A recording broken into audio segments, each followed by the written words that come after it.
Thank you very much, Jason. Let me introduce our guests. To my immediate left is Dennis Winters, who's the chief economist for the Wisconsin Department of Workforce Development. To his immediate left is Rob Call, who's the executive director of the Construction Business Group. Rick Sense, who is the vice president for development of the Green Bay Chamber of Commerce and is here because of his interest in consumer rail and knowledge in consumer rail. Dr. Pirner, you've already met, and Jason Fields. What we decided as we were putting this program together is that we would focus on the question of the obstacles, to say basically we've got this amazing future potentially available to us. Why aren't we getting there, or what's making it difficult to get there? The two major issues that popped up, and they're obviously related, workforce shortages and the whole funding question that the first panel, I think, did a very nice job of setting up. But let me talk about workforce shortage in terms of the question of construction of transportation. Okay, so that's highways, it's rail, it's a variety of other kinds of things. I think that they're essentially, when we think about how it touches workforce, if you will, there are 3 or 4 different ways to look at it. One is to say there's an untapped population out there that's here at the moment that we're somehow not getting to the workplace. And there are people working on that, picking people up at their homes, bringing them to the factories, et cetera. So that's a population that people are interested in looking at. The second piece is that there's clearly, particularly in the urban areas, a greater likelihood that the next generation of workers doesn't necessarily feel like they ought to have to buy cars and do all of that stuff. And so there are people who are making a choice about that. There's a third box, which is opportunity, so that if I said, if we could do the electric vehicle, other kinds of opportunities emerge, and so what does that look like in the box? And then there's a fourth piece, which is the need equation. So if we want to do rural resurgence, I can't do rural resurgence without building population. I can't build population without affecting transportation. So feel free to add categories if you want, but think about those categories. And my question is this. We know that there are workforce shortages out there. My question is, based on what you know, how do those shortages stack up against those different kinds of opportunities, for those different categories I just talked about, okay? So do we really have a workforce shortage in terms of finding people who will go and get people to their workplace? Do we really have a shortage in terms of what do? We got to get more buses because younger people don't want to own cars, or we got to do commuter rail. Do we really have an opportunity in terms of the electric vehicle? Is that a workforce shortage issue? Where is the workforce shortage? So, and I think I'm going to ask Rob Call to start. Thanks, Jim. So what I do is I work with the construction trades and their contractors at Construction Business Group. It's a labor management group. And so we've got about over 30,000 members of the building trades, the operating engineers, laborers, carpenters, painters, and then over 4,500 signatory contractors with them. We've got a lot of work coming. I mean, I think the first panel talked a little bit about ARPA and the Bipartisan Infrastructure Bill. People need to understand there's also the Inflation Reduction Act and the CHIPS Act. So we're not just training transportation construction workers, we're training construction workers. And those workers have options, is my point. And so if somebody sees challenges in working in transportation construction, getting to the job, et cetera, they may look at other options that are closer to home. And so we are constantly trying to figure out how to work with our trades members and the contractors to make it feasible for them to work in our industry. A construction worker, 99% of the time, can't hop on a bus to go to their job. They live in La Crosse and they're building a road in Green Bay. They got to drive there. They got to stay there. And there's challenges to that because the tax code changes a few years ago that removed the ability for those workers to deduct their gas, their food, and their lodging. So for us, it's a dwindling pipeline. I know there was mention in the first panel of the ag industry. The ag industry for us was a huge source of workers historically in Wisconsin. Kids that would grow up on the farm, be driving a tractor by the age of 10, become an operating engineer driving heavy equipment at the age of 18, 19 after they graduated high school, or work as a laborer, carpenter, et cetera, because they were working with their hands at a very early age. We don't have family farms anymore, not to the extent we used to. So we are struggling for workforce like everybody else, but when it comes to the issues you've laid out, we really don't see those as options. Our workers can't hop on a bus, can't hop on a train to get to work. They have to be much more nimble and mobile, and that requires that they have their own automobile, or, I talked with Jason Fields about some transportation options in our industry where we can do some cooperative work to get them to these jobs. But it's not as easy as some other industries, because their job location will be different 3 months from today than it is today. Rick? I think one opportunity to your question is I think it's a hybrid of all those things that are playing into it. Education, I think, is an important opportunity here, especially in Wisconsin, if we want to continue to be ahead of the curve or actually define the curve. I've seen in my limited time in outside of government, prior to my current role, I served as the district chief of staff to 2 congressmen for about 10 years. And in that, I saw over those 10 years a change happening in education where it seemed to be education reflecting the desire of parents to not look down in their bassinets and say, oh, look, we're going to have a roofer someday, to the idea of, yeah, maybe we are going to have a roofer someday. And I think that's an important change that needs to continue to grow with the trades especially. I know a good example of pipe fitters up in our area of the state, UA Local 400, they have a world-class training facility, wonderful opportunity program there with their apprenticeship program. They've done a very good job of marketing to that, and they've also done an very excellent job of partnering with the school districts in the area. So I think that's one area where we maybe redefine priorities in education that match up with those that are needed in the economy.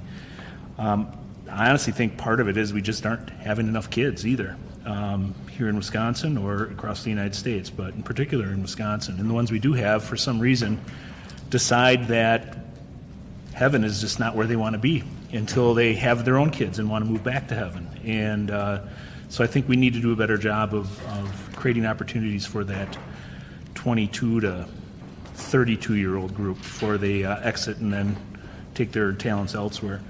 I think one other thing, too, is the idea of kind of hitting on these things in more of an approach of a quick hit strike versus long-term planning. Sometimes we get caught up in the idea we have to look out 20 years, 15 years, 30 years down the line. Well, we know with this current situation, especially on the population side, that we have, I think it's 10,000 retirees every day for the next 12 years or 13 years. I forget the exact statistic. So we need to kind of look at those things and say, okay, are we maybe encouraging too many students in college to go towards majors that aren't really going to be helpful in the long-term economic growth of our state? And maybe we need to do more prioritization there as well, redirecting their focuses away from some of the more softer skills and putting them more into the idea of something that's going to actually have more of a tangible product, finished product at the end of the day.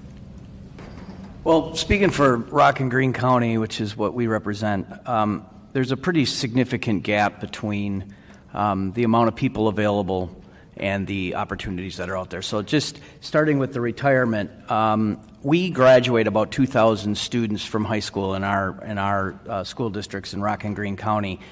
Yet we're the data that I had seen over the next 10 years is northwards of 40,000 people in our workforce sector is going to be retiring. So that means on average 4,000 new opportunities a year. We're only graduating 2,000. So that tells me there's 2 major issues. Number one is we don't have enough people to fill the jobs that are going to be available. But second, something that has been developing over the last 30 years, ever since I've been out of high school and watching across the country is we've got a significant mismatch between the people that we have available and the skill sets that are needed in the workforce, and that isn't getting any closer. That gap is growing. So ultimately, we got to figure out how to stop this net migration out of Wisconsin and figure out how to get more people in. That's an obvious one. But then second is matching our kids earlier with the things that they're going to end up doing later on. So just talking about Black Hawk, we get about 10% of direct high school enrollment into our programs. But within 2 years of graduating high school and going to a university, 15% come back to us. And so right there, you're losing 2 years of an opportunity as they come back to us. And you had mentioned that, in the education sector, we have to match the opportunities in the education sector with what's needed in the workforce. Well, that's what we do.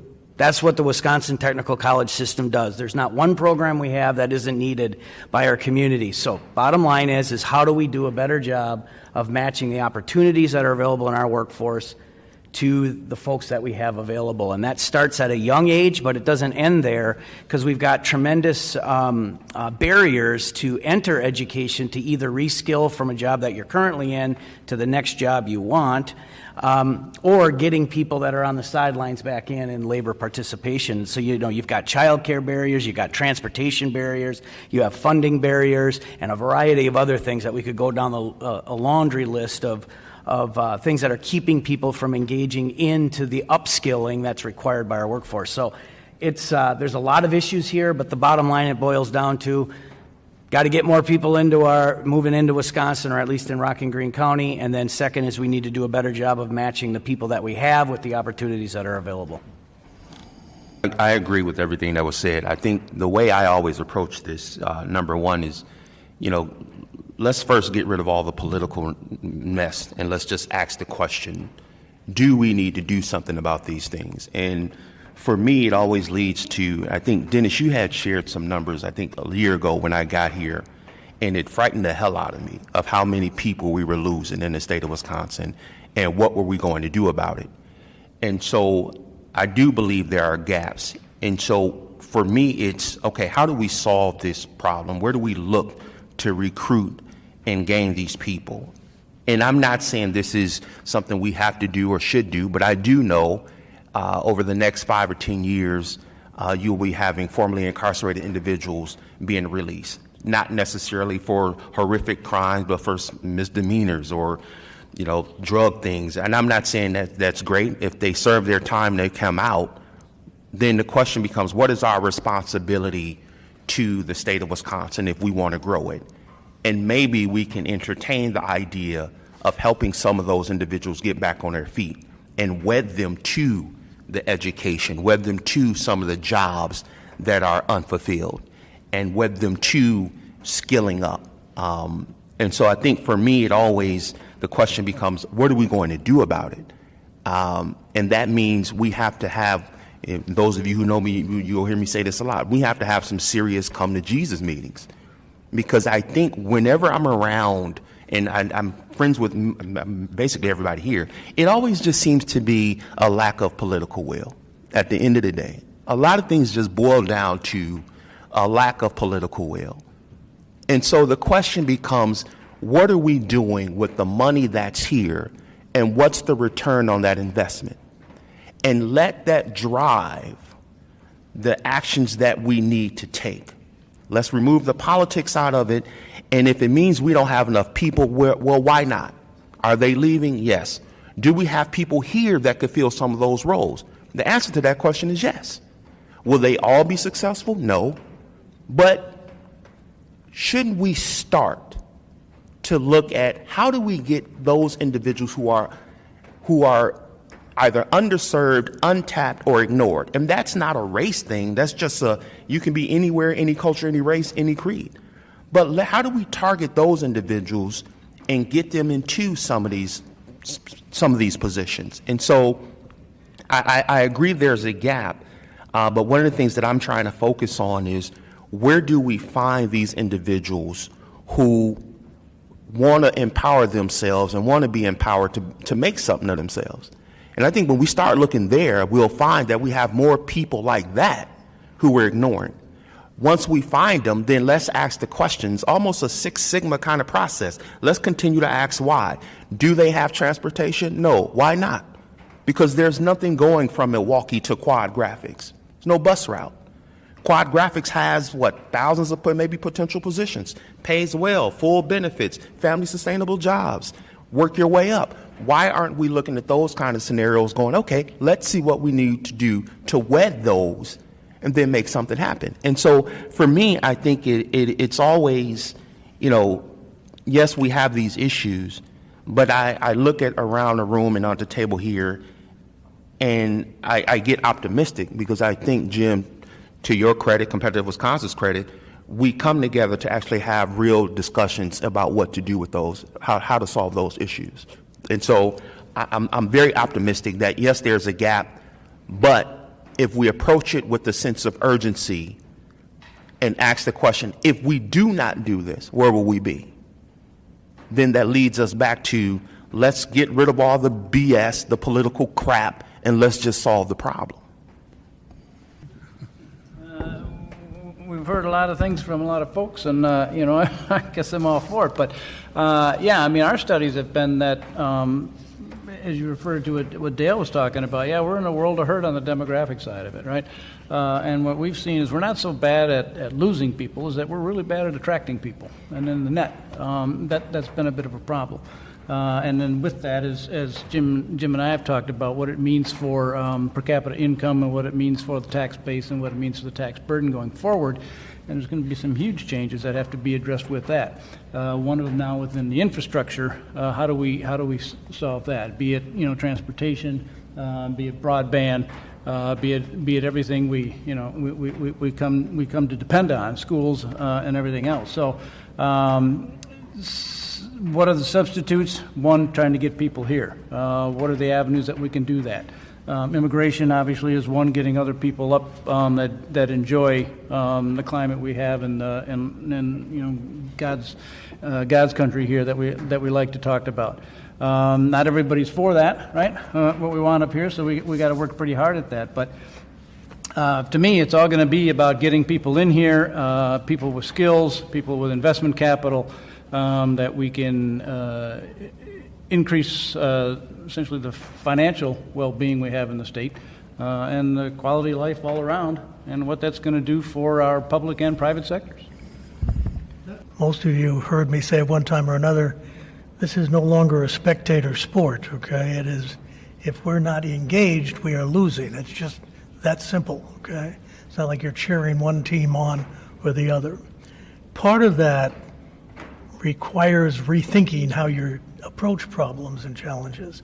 And one of the things that's been most interesting from my vantage point, having spent 50 years wandering around Wisconsin in a lot of different roles, is the increased interest in collaboration, the understanding, community by community, from employers and local government and nonprofits and everybody else, that if you want to get workers and keep them here, you got to have a vibrant community. It doesn't work if you don't do that.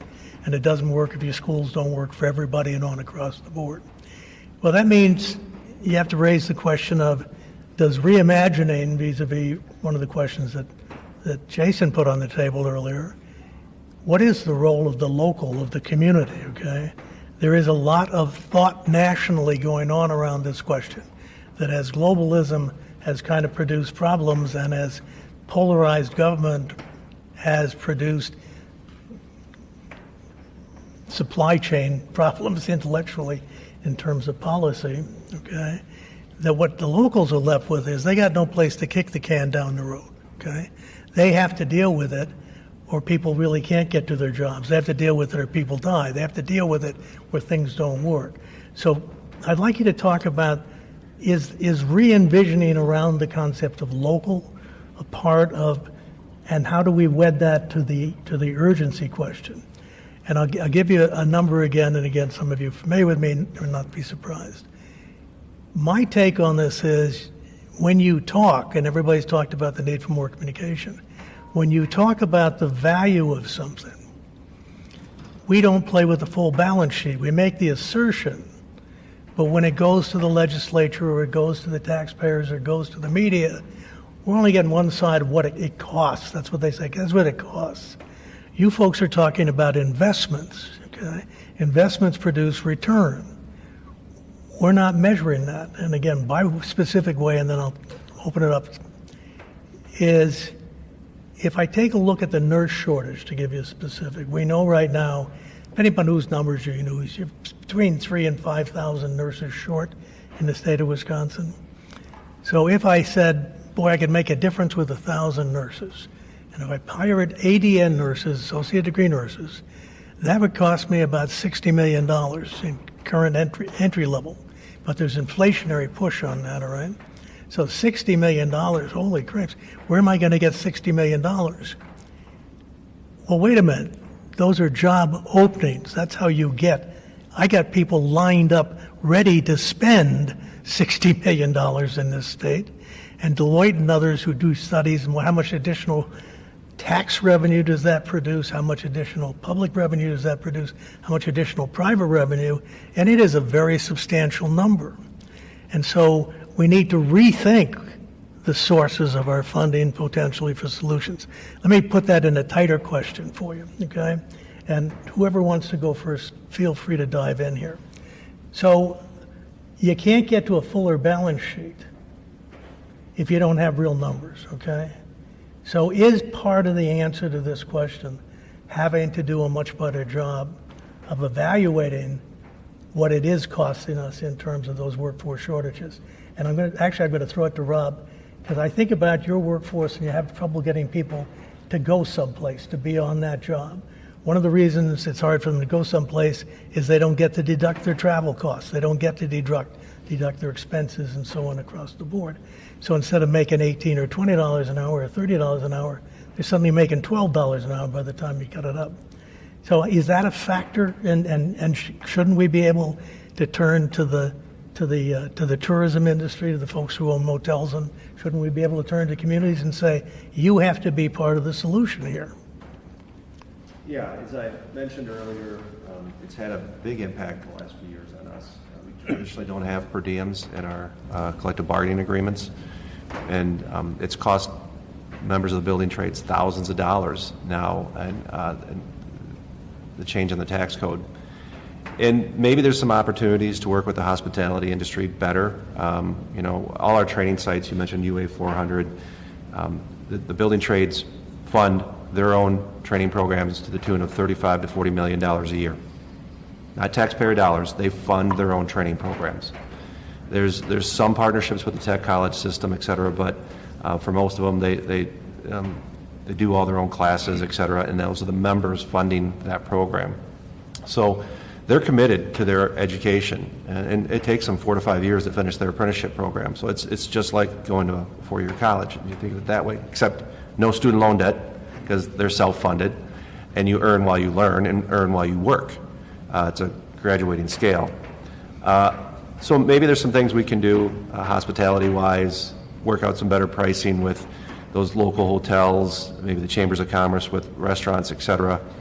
But that's not going to get them back what they lost. We need to get the tax code changed, and our friends in Congress on both sides of the aisle recognize that that was an oversight.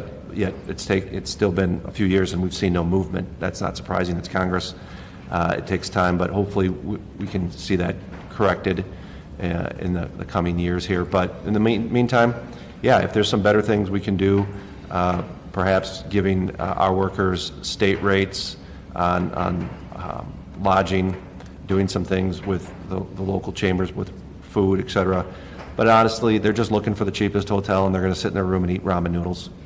It's the life that they've taken on. It's the life they accept. They just got hit in the gut when the tax code changed and took away that deductibility. But you talked about the urgency, et cetera, and somebody before mentioned, I think, the change in attitude towards our industry. We have people that make 6 figures, a lot of people that make 6 figures, whether they're a plumber, operating engineer, electrician, and they have no student loan debt. And so there's always been that attraction, but we used to have the hurdle of the parent and the guidance counselor who said, that's not the path for either my son or this student. That's gone away.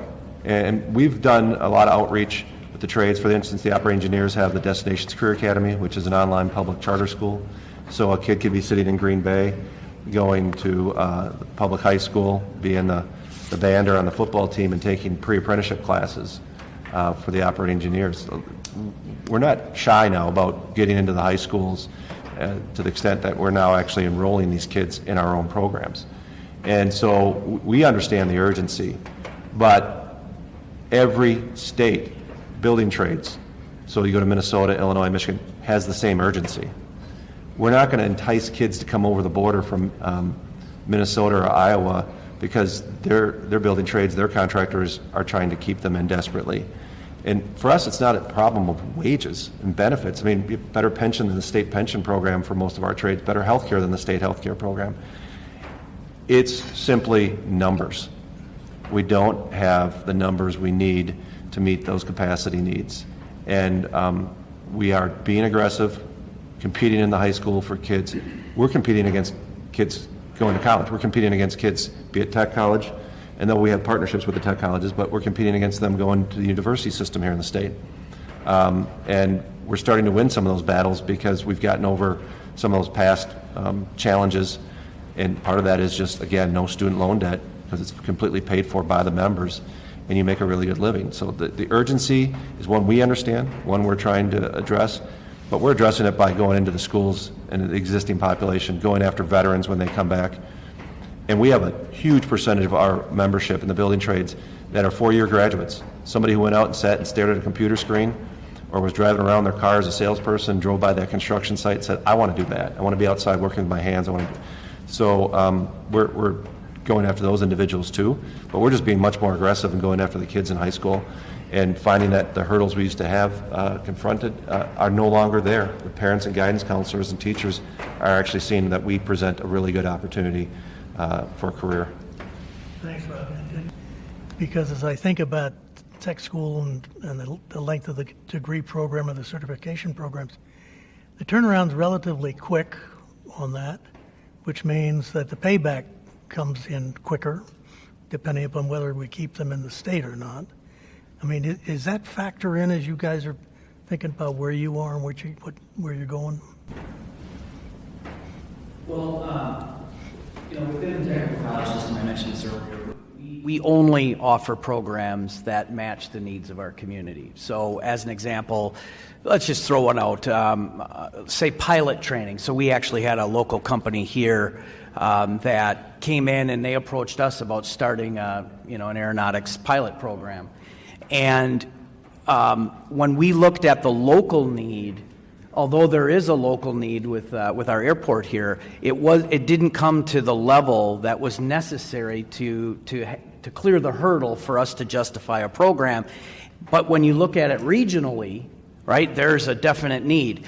Well, that's not how our system works. Our system is very locally driven, and therefore we didn't have that ability to offer that program. I bring that up because the technical college system does. We actually have a couple of pilot programs. One's right over east of us at Gateway Technical College. So our system as a whole responds, but locally we are completely committed to that side. So with that in mind as a backdrop, we have, I'm going to segue into this in a little different way. So it's interesting when we're out talking to workforce about their gaps.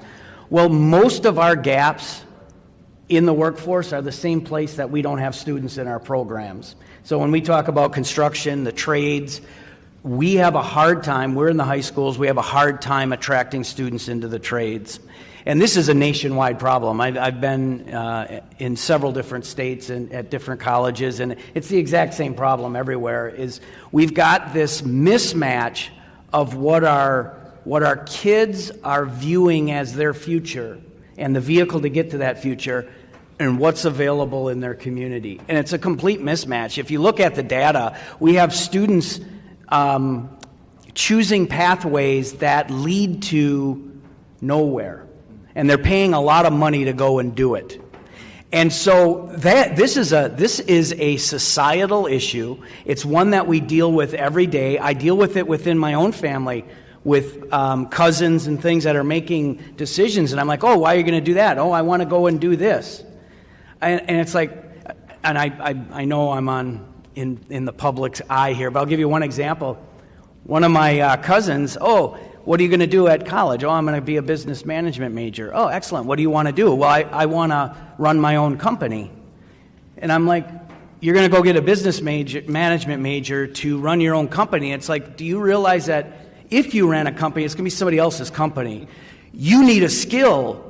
Like our auto folks, our auto technicians have a much better chance of running their own company than my cousin does going and getting a business management major. So there is a complete passing in the night of what it takes to achieve your goal. And quite honestly, I'm an engineer by education, and it's like you need a skill, and you need a skill that's marketable if you want to run your own company. But nonetheless, sorry, I'm way off on this, but it's all about matching the opportunities and getting that information to parents and to teachers and to kids at an earlier and earlier age. And you mentioned about the work that you're doing in the construction industry, which is wonderful. But then also within the companies themselves, they have to work together. One of the worst sectors for working together that we've made a lot of headway here is in the manufacturing sector. They all essentially fight each other to try to find talent rather than working together to develop a pool of talent. And so we've been working with 40-some manufacturers in our area, creating the State Line Manufacturing Alliance, where now they're actually starting to work together. And I want to kind of come back, and I know I'm probably not answering any of your questions, but I do want to mention something else because you talked about investment and you talked about nursing. You know, the interesting thing about nursing is that is not an issue where there is a lack of interest in becoming a nurse. It's one of a handful of programs that we have a line a mile long of people that are interested. That's not the case when we talk about the trades. The line is, there is no line. You got to go out and try to find people. But in nursing, you don't have to. So why do we have a gap in nursing, you may ask? For most of us, most colleges, and it's not just here, this is also in Michigan and South Carolina where I was before this, it's a fact that we don't have enough clinical slots. We can't grow our program not because there isn't interest and not because there aren't jobs. It's because as part of the educational model, you have to have a clinical slot. And when those things are filled at the hospitals and the clinics, you don't have any more opportunity to educate someone.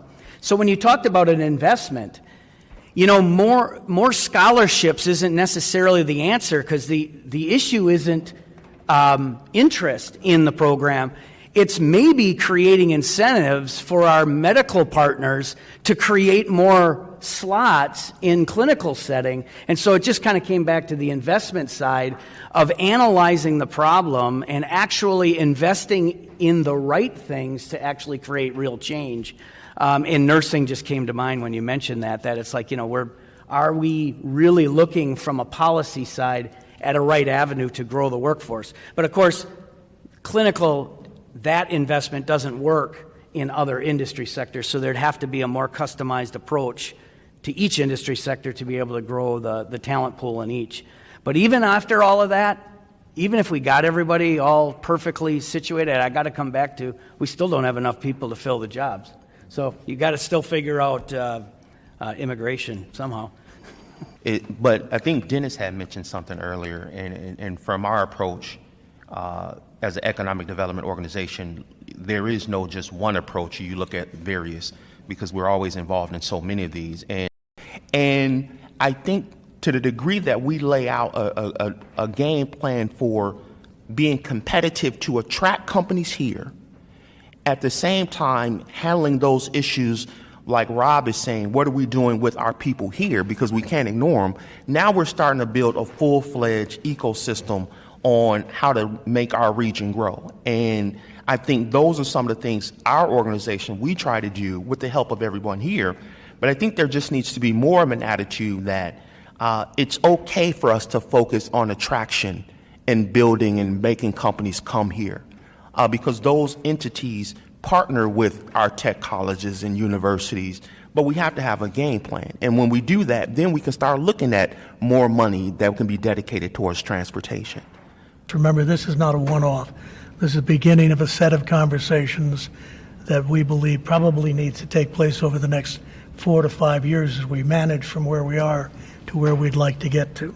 So my last question for this panel, Peter, and then you can weigh in on anything that's come up in the panel. So we've heard the word urgency. We've heard from Jason ask what the number is. I remember in the pre-event conversation with Rob talking about just because you can't see it doesn't mean it doesn't need to be fixed. So we're not seeing half of the problems that are out there in terms of infrastructure questions. My question is this: if we're going to reimagine how we get through this, and we're going to try to focus on solving problems for real people and trying to do more of the alignment that Tracy's talking about and that all of you have mentioned, don't we have to start with the premise that we ought to understand how big the issue is in terms of shouldn't all of it be on the table, including the money that comes in from the investment, so that we can begin to have an informed conversation? And my footnote on that would be if you believe that a lot of the innovation is going to take place at the local level, if you can drill down and up with those numbers, suddenly people begin to understand how you go about repairing an eroded tax base. You begin to understand the value of the specific recommendations you're making, whether it's a training course or it's a hiring bump or whatever else it may be.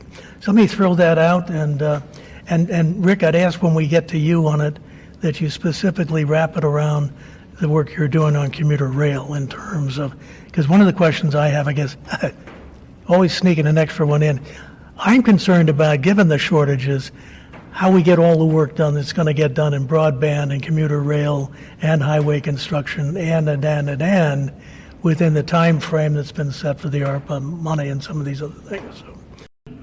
I believe 99.1% of Amtrak, in their operating budget, was actually met through service fees and actual passenger interaction. It's not, maybe the secretary could confirm that Hiawatha here in the state actually is breaking even pretty close, or if not breaking even. Yeah, the secretary's shaking his head, yes, so thank you. So I think there's this concept out there that Amtrak is massively subsidized, i.e. therefore passenger rail is massively subsidized. And we've seen other projects across the country, not just Amtrak, that have developed passenger rail corridors, and they've actually done it at a profit. So I think that assumption is no longer accurate. I also then would raise the question of every time we hop in our car, how much of the road that we're driving on has been subsidized. And we just don't look at it that way. Again, going back to the first panel's excellent discussion on the idea that we have investment opportunities here, not spending opportunities, and I think we need here to think of it in that way. Okay. I hear the terms urgency, and I liken it to passion, and my experience is that necessarily passion and urgency don't govern wisely. So the idea of determining urgency, by whose definition? I think government has, unfortunately, in our country, decided that it needs to be in front of the procession and lead the way, when really I think communities do need to do that. Nature abhors a vacuum right now, and government is incapable of getting down to the grassroots level of the 5.5 million people living in the state of Wisconsin and truly addressing and understanding what is happening. They can react to it, but they need to put more trust in the citizenry of the state. Business knows what it needs to succeed. Communities know what they need to succeed. Individuals know what they need to succeed. Government needs to learn to get out of the way and come alongside that and be active partners in that way, as opposed to trying to direct and determine how that should happen. I applaud Secretary Thompson, having worked with him and his staff over the years in my congressional role. I was two members of Congress that were both on transportation and infrastructure. I always felt that there was a great bipartisan relationship there, that Secretary Thompson looked at it as a opportunity to partner, not as how do we extract our pound of flesh for this or that. And I really think that's where we've gotten away from. And that nature pours that vacuum, and in where I work, Green Bay, we've kind of filled that vacuum on our own. The chamber there has been very active, along with the city, the county government, Brown County, and we've partnered on many projects that are addressing a lot of the talent needs that we are facing. One of those is passenger rail, and again, I can talk about government in that example and why we are kind of walking away from that avenue at this point. I don't know if any of you remember, a decade or so ago, the whole discussion of rail in our state. And I see a lot of heads and smiles bobbing up and down, so I don't need to go into that. Everybody remembers that. We're up in Green Bay, and we really believe, because we're hearing it from people that are actually coming to our community, interviewing for high-level jobs, C-suite level jobs, telling us that one of the reasons why they won't consider moving to our area is because there's no passenger rail service. They want to hop a train and go to Chicago for the weekend. They can't do it. They don't want to spend $300 driving down, parking their car and all that, when they could do it a lot more affordably with a train. So we're hearing that, and it's, okay, what do we need to do? Well, we need to cut through it all and cut to the chase and say, we need passenger rail service. It's affordable. It provides a lot of opportunities. It attracts talent. It also has the side benefit of connecting Milwaukee all the way up to Green Bay, which would be Fond du Lac, Oshkosh, Appleton, Green Bay. I live in Appleton, work in Green Bay. I would be one of those people that would be hopping train every morning and hopping off every night instead of driving out on I-41. So there's that opportunity. Well, in talking with folks, Jason's one of them, we've put together a coalition across the state of Wisconsin. I can never remember the actual, so I wrote it down to make sure I had it right. Wisconsin Business Coalition for Passenger Rail. And the reason why we created that is we thought the avenue here isn't to convince government that we need this. It's in our best interest, we feel, to convince business and let business then relay that information to government. So there's going to be hopefully overwhelming support in the business community, which we've experienced so far. So it'll make it very easy for legislators to take a stand, no matter the party or label, because they can point to hundreds of businesses in their community that support this process and the need for it.